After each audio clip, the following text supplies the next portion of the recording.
Hello students. In the previous lectures we have studied about all things about the cells, prokaryotic cell, eukaryotic cell and different cell organelles. In the last lecture we have discussed about mitochondria, double membranous structures. In this class we will discuss about plastids, again a double membranous cell organelle. Plastids are found in all the plants and in euglenoids. In animal cell, plastids are absent. Okay. These are easily observed under the microscope as plastids are larger in size. Plastids bear some specific pigments, thus imparting specific colors to the plants. Based on the type of pigments, plastids can be classified into chloroplast, chromoplast, and leucoplast. First, we will discuss about chloroplast. The chloroplast contain chlorophyll and carotenoid pigments, which are responsible for trapping the light energy. And you know that the light energy is essential for the photosynthesis process so that plant can prepare its food. Okay, and a few things you have to remember, like uh, chlorophyll, carotenoids, these all are the pigments. Chlorophyll is green in color, carotenoids are of various colors. Okay, chlorophyll is soluble in the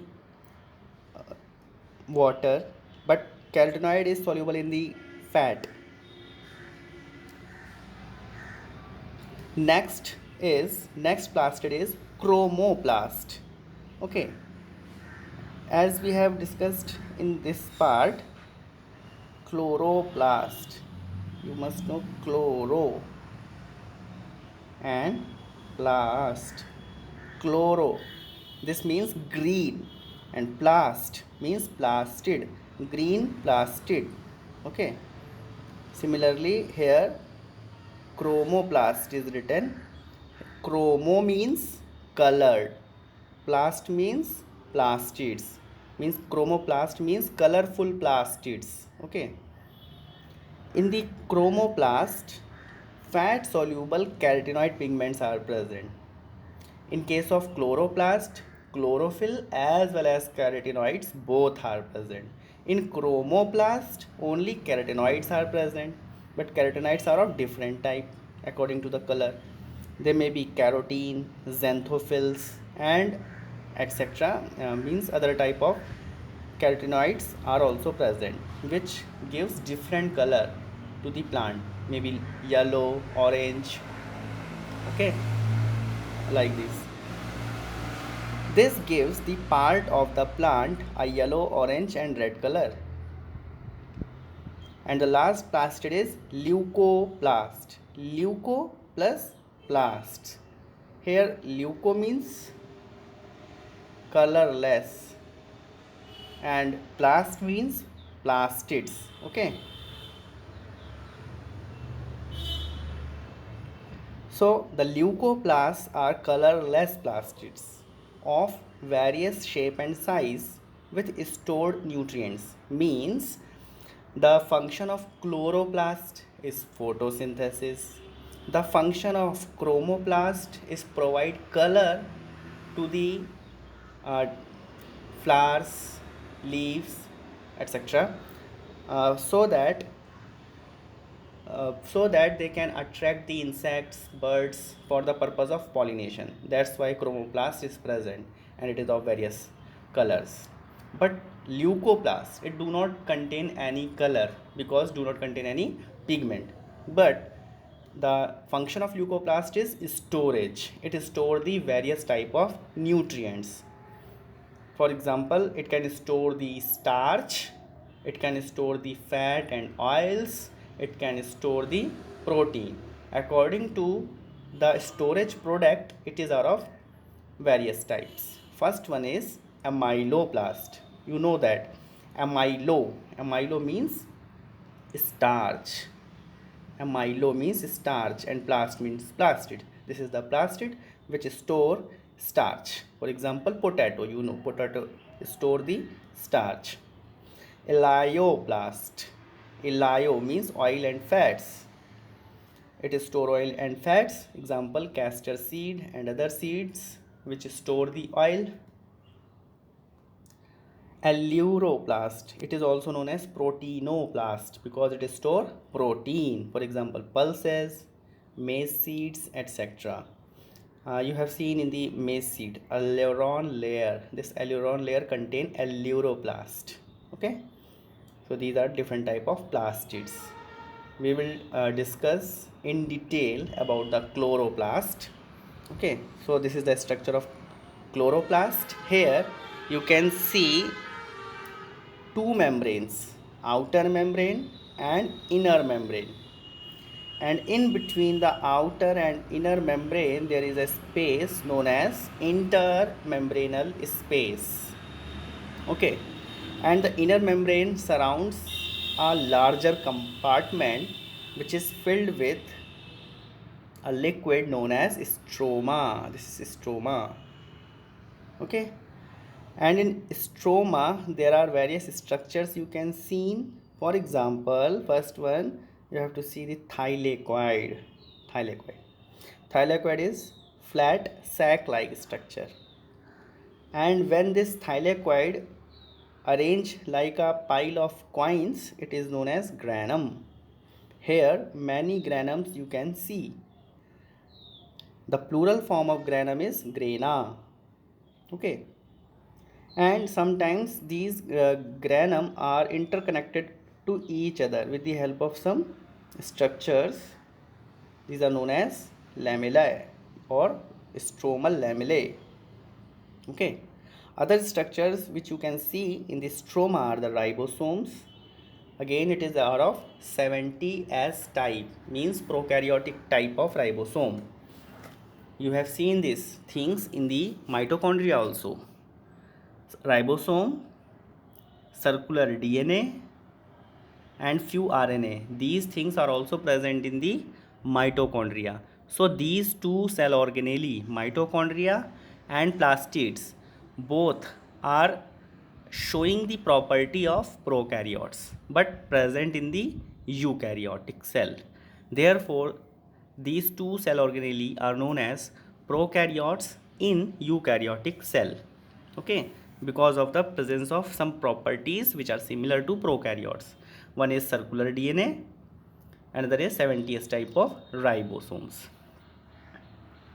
Okay, and a few things which store inside the stromal part is lipid, starch granules. Okay, so you can see the droplets or the structures which store the lipid and starch. Okay, so the majority of the chloroplasts found in the mesophyll cell of the leaves. Chloroplast provide green color. So in a plant, the green parts are usually leaves, and in some plants, stem also green. Initially, the stems are green because they contain chloroplast. So all the green parts of the plant contain chloroplast, but more specifically they are present in the leaves, and the cells of the leaves which contain the chloroplast are known as mesophyll cells. Okay, mesophyll cells. Actually the mesophyll cells are the ground tissue system of the leaf. Okay, these are lens shape. Here we are talking about the shape of the chloroplast. Sometimes it is lens shape, sometimes it is oval shape, spherical, discoidal, or even ribbon shape of the chloroplast may be present. Not in the plants, in different organisms, like in some algae, Chlamydomonas, you can see the different type of shapes.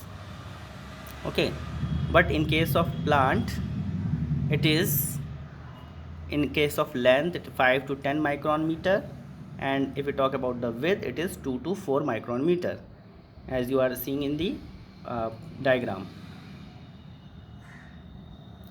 Their number varies from 1 to 20 to 40 per cell. If you talk about the Chlamydomonas, unicellular green algae, eukaryotic. It in case of Chlamydomonas only one chloroplast is present and it is of cup shape. But if we talk about the algae or the mesophyll cells of the higher plants, it contains 20 to 40 chloroplast per cell. Like the mitochondria, chloroplasts are also double membrane bound. Of the two, the inner chloroplast membrane is relatively less permeable. These things we have seen in the mitochondria. Same things, the inner membrane, it is relatively less permeable. Same in the mitochondria. Outer membrane more permeable because the outer membrane is more porous. The space limited by the inner membrane of the chloroplast is called stroma. We have seen all the things in the diagram. A number of organized flattened membranous sac are called thylakoids. Okay, these are present in the stroma. We have seen that in the diagram. This type of sac-like structure is known as thylakoid. Thylakoids are arranged in the stacks like the piles of a coin called grana. Singular form is granum. It is also known as intergranal thylakoids. Okay, like this. This is one thylakoid, and it is, if there are many thylakoid arranged in the form of a stack or the pile of coins, then it is known as granum. In addition, there are flat membranous tubes or tubules called as stromal lamellae, which connect the thylakoids of the different grana. Okay, we have seen that if there are many grana, then these are connected with the help of tubules. The tubules are known as stromal lamellae. The membrane of the thylakoid enclose a space called lumen. Means this, if this is the thylakoid, then this and this is the membrane, and this middle part is known as lumen.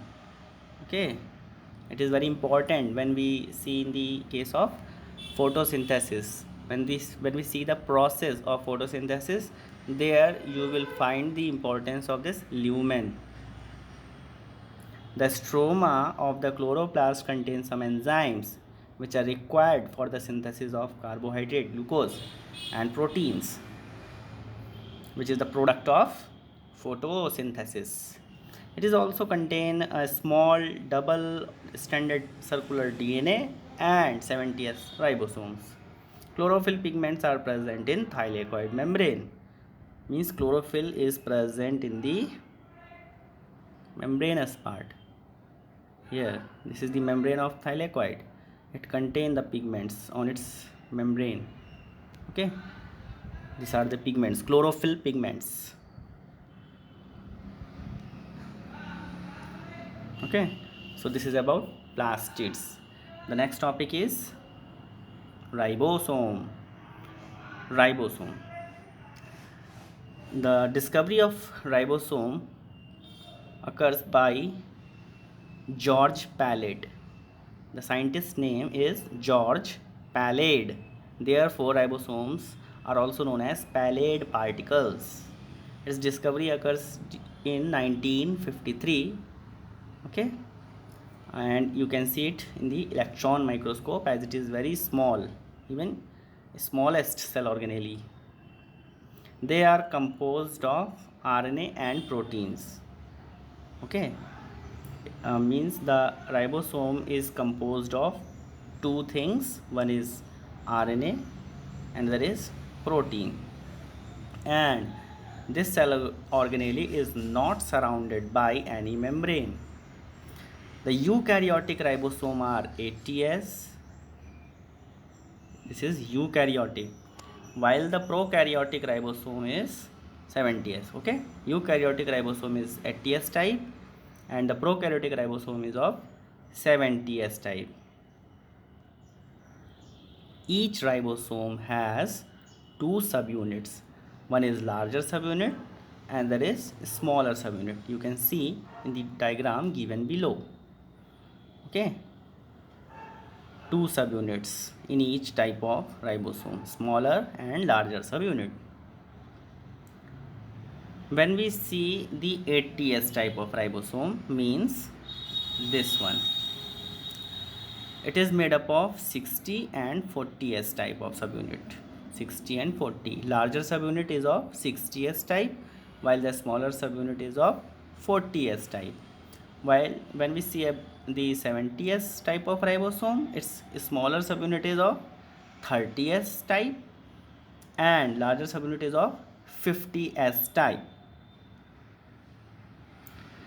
S. Here S is actually Swedberg unit. Means this unit was given by the scientist Swedberg. So it is known as Swedberg unit. And what it represents? It represents the sedimentation coefficient. Sedimentation coefficient I will explain you later.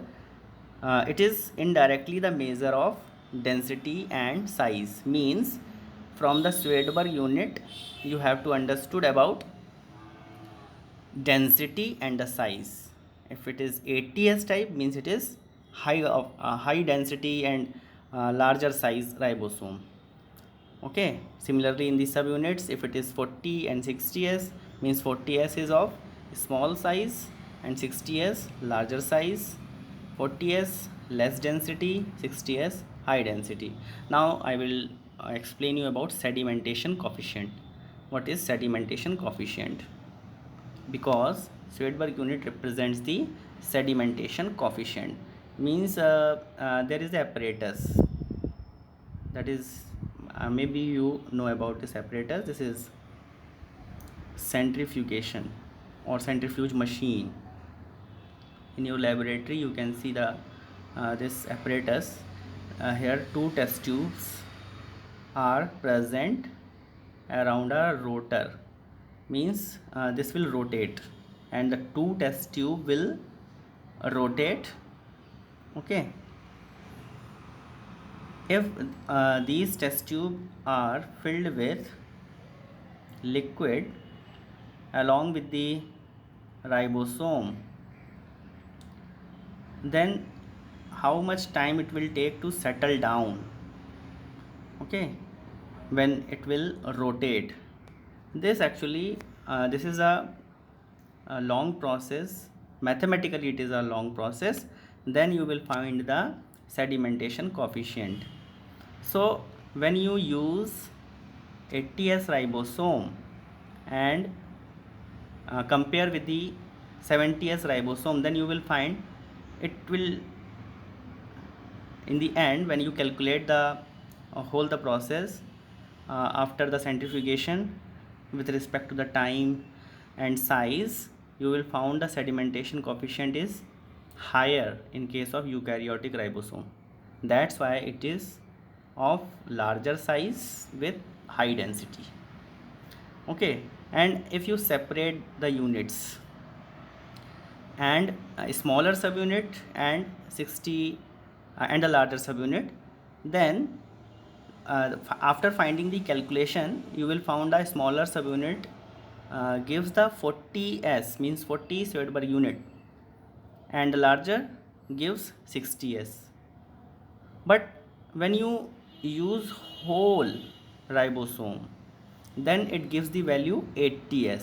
That's why it is written as 80s ribosome, but its subunits are 40 and 60. So it is not about the addition of these units. Means 60 plus 40 equals to 100, so it must be 100 as no, because the sedimentation coefficient of whole ribosome is gives the value 80s and its subunit gives different values. So it is not the addition. Okay, It is actually sedimentation coefficient. These are the some values, okay, which are isolated after experiment and mathematical calculations. Okay, so this is about the ribosome, and now we will discuss about next cell organelle, that is cytoskeleton. Cytoskeleton are an elaborated network of filamentous proteinaceous structures. Means in the diagram of a cell you can see some proteinaceous or the filamentous structures are present, which are made up of protein. Okay, that structures are called cytoskeleton, skeleton of cell. There are three types of cytoskeleton are present in the cytoplasm. First one is microtubule, second one is microfilament, and third one is intermediate filaments. Okay, so here we can see the difference among these three: microtubules, microfilaments, and intermediate filament with respect to certain properties. For example, first property is protein. The microtubule is made up of tubulin protein, which is globular. Globular means it is this round shape. Okay, you can see the diagram given below. This is the microtubule, and it is made up of some proteins known as tubulin protein. Tubulin protein are of two types. One is alpha, another is beta. Okay, and when alpha and beta both are combined, then it is known as dimer. Okay, and continuously alpha and beta alternatively join to form a chain. This is known as protofilament, and after that this protofilament is coiled in the form of a helix to form microtubule. You can see, you can understood by observing the diagram carefully. Okay, so it is helical, it is arranged in the form of a helix. So if you observe from the lateral surface, it is elongated, but if you observe from the front, that is from the top view, this view, you will find a circular structure. Okay,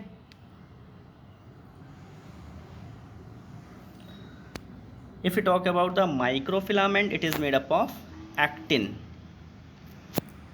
protein, which is again globular size shape, globular protein. Okay, you can see the diagram here. Microfilament, again this is the globular actin protein. The shape is like this, and it also arranged in the, it forms polymerization, it polymerize itself, means it forms a filamentous structure. That's why it is called microfilament. Okay, you can see the difference. And the last one is intermediate filament. It is made up of keratin like protein and lamin protein. Okay, so these are the type of proteins through which it is prepared.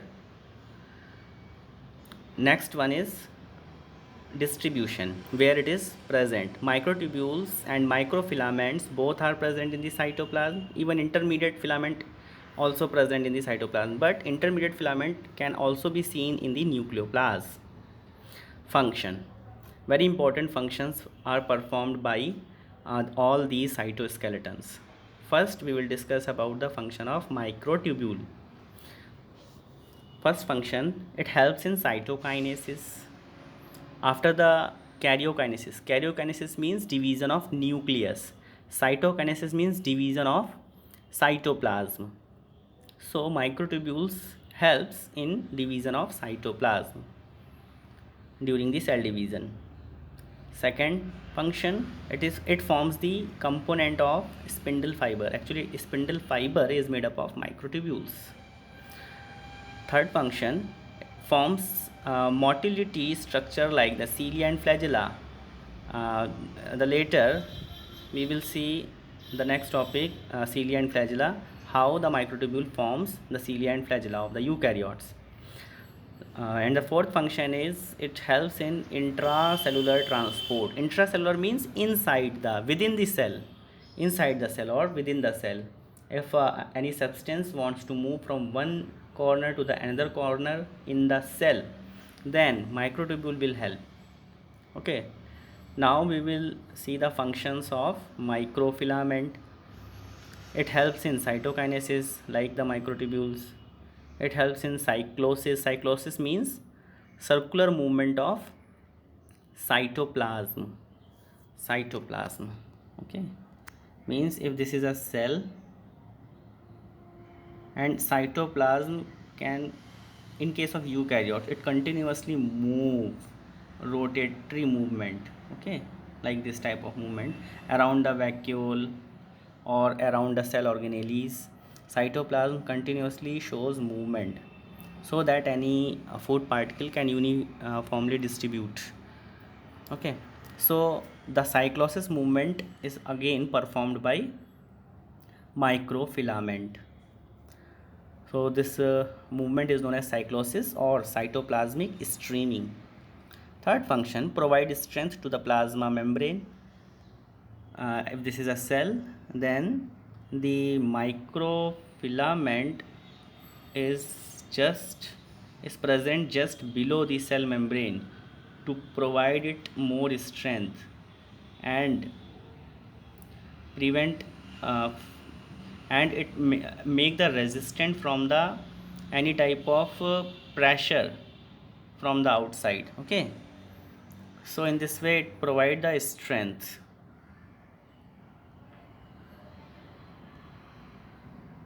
Okay, and then fourth function is amoeboidal movement. You can see the amoeba. If this is the amoeba, okay, then it forms pseudopodia. With the help of pseudopodia, this amoeba move in the forward direction. So for the formation of this pseudopodia, there is requirement of some cytoskeleton, and this is microfilament. So it helps in amoeboidal movement. Okay, and the last function is endocytosis. If anything wants to move inside the cell, means if this is the food particle and the cell wants to move this food particle inside it, then cell has to form a vesicle like this so that this food particle can be captured by this cell. And finally this vesicle will come inside along with the food and detach from the cell membrane. Means cell membrane itself form this cavity and capture this food particle. This cavity made complete itself and then detach like this. This is the food particle. So this is process known as endocytosis. Endo means something when want to come inside the cell. Okay, and after that you know the process. The lysosome surrounds this vacuole and release its enzymes into this vacuole. Now it is known as food vacuole, and food will digest completely. Okay, so this is the microfilament and this is the diagram given below. Now the intermediate filament, its function, maintain the shape of the cell. Okay, hold the cell organelles on its place. Third, structural component of the cell to cell junction. You know the cell to cell junction. If this is one cell, in case of plant, one cell, this is a nearby cell, and both are interconnected with the help of a structure known as plasmodesmata. Okay, this is cell membrane, then cell membrane is continue with the plasmodesmata. Outer layer is cell wall, inner layer is cell membrane, and in the plasmodesmata or the cell to cell junction, cell membrane continue. So the intermediate filament forms a structural component. Means if this is the intermediate filament, then it is continue with the cell membrane. Okay, maybe you understood. Okay, and forms a basket around the nucleus. If this is the cell, this is the nucleus, means nuclear envelope, then it forms the basket like structure, means inside the nucleus, and this is the intermediate filament, and outside the nucleus also, this is the intermediate filament. So it surrounds the nuclear envelope and like a basket. Okay, like the basket, it is present all around the nucleus, means inside the nuclear membrane as well as outside the nuclear membrane, these structures are present.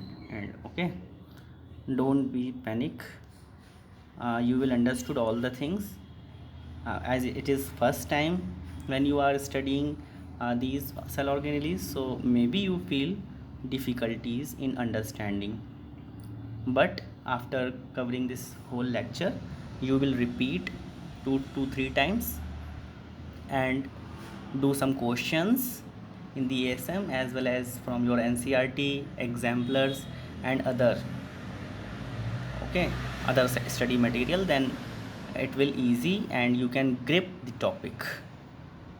Okay, so these are about the cytoskeleton, microtubules, microfilaments and intermediate filament. And these cytoskeleton are very important because after this topic we will discuss about the cilia, flagella, centrioles. So these structures again formed by the cytoskeleton, especially microtubule. Okay, in the function we have seen that these cell organelles are composed of microtubule, and microtubule is made up of a protein known as tubulin protein. Okay, so this is cilia and flagella. Cilia cilia singular form of the cilia is cilium, and flagella, singular form of flagella is flagellum, means single flagellum, single cilia, but it form, if it is present in groups, it is known as cilia and flagella. Cilia and flagella are hair like outgrowths of the membrane. Second point, cilia are small structures which work like oars. Oars means chappu jo if you sit in a boat, then um, there is a stick, long stick, with the help of the with the help of which the water is drowning backside so that your boat can move forward. Okay, so cilia work like oars, causing the movement of either the cell or surrounding fluid. Okay, so here you can see the diagram of a paramecium. Paramecium is completely surrounded by cilia. You can see the cilia present all around its surface, and this cilia helps in movement.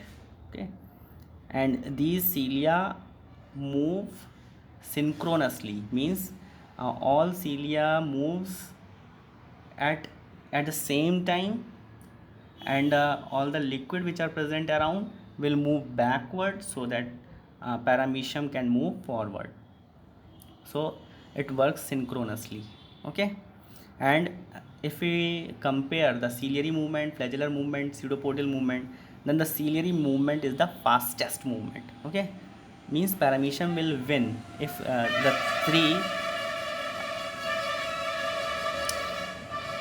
the three organism move at the same time, euglena, paramecium and amoeba, then always paramecium will win because this is the fastest movement.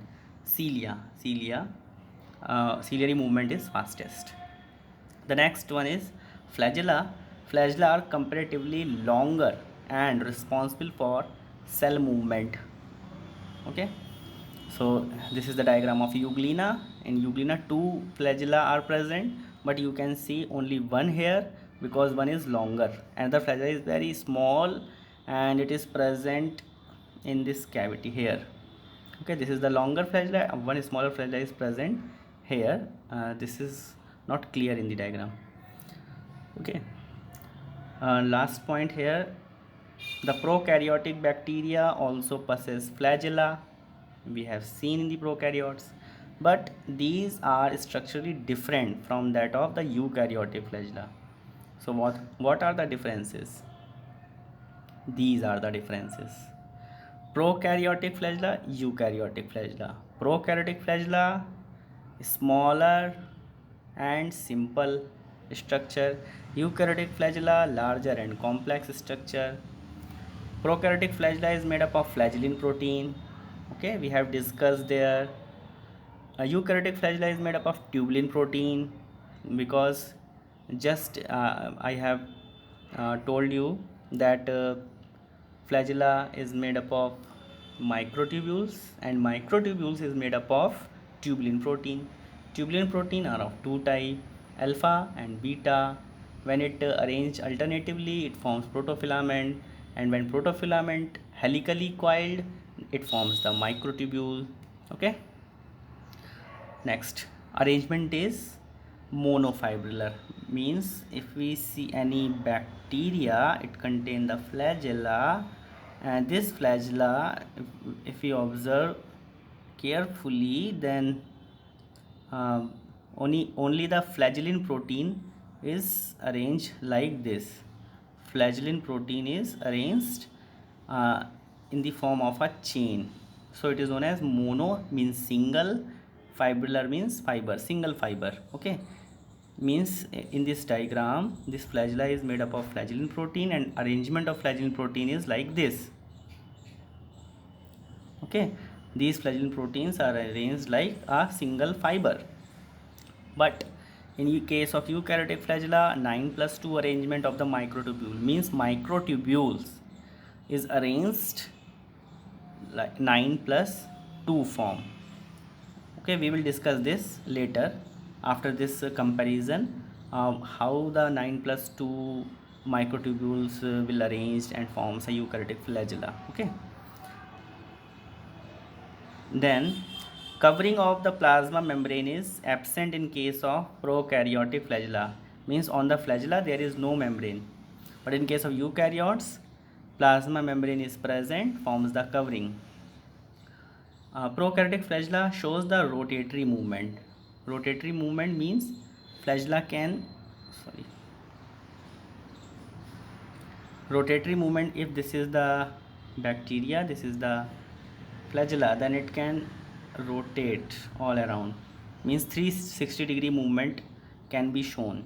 But if we talk about the eukaryotic flagella, then this is the flagella, it can show only bending movement, means it can move only 180-degree, means to and fro. This is the movement of the flagella in case of eukaryote, but in case of prokaryote, the movement may be 360-degree rotatory movement. Okay, so these are the few differences between the prokaryotic flagella and eukaryotic flagella. In the next lecture, we will discuss in detail how the arrangement of microtubules, this microtubules arranged as 9+2 to form the flagella or the cilia. Okay, cilia and flagella, the difference is only the length. Cilia is smaller in size and flagella longer in size, but arrangement is same, that is 9+2. Okay, in the next lecture we will discuss in detail. Thank you, class.